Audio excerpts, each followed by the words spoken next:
મહત્વના સમાચારની વાત કરીએ તો મોડાસાની યુવતીનું ગાંધીનગરમાં દોરીના કારણે ગળું કપાતા મોત થયું છે। 20 વર્ષની યુવતી મોડાસાથી ગાંધીનગર એક્ટિવા લઈને આવી રહી હતી ત્યારે દોરીના કારણે ગળું કપાતા તેનું મોત નીપજ્યું છે।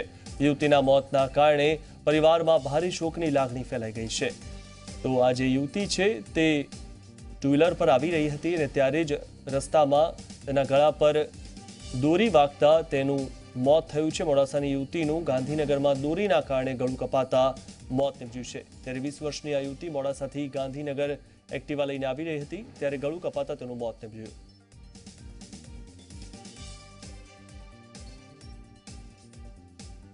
તો આ તરફ અરવલ્લીમાં દોરીના કારણે નિવૃત્ત પીએસઆઈનું ગળું કપાયું છે। મોડાસાના કલ્યાણચોક વિસ્તારમાં ઘટના બની છે। ગંભીર રીતે ઇજાગ્રસ્ત નિવૃત્ત પીએસઆઈ મહેન્દ્ર સોલંકીનું ઓપરેશન કરાયું હતું। એમ્સ હોસ્પિટલમાં 10 થી વધુ તેમને ટાંકા લેવાયા હતા।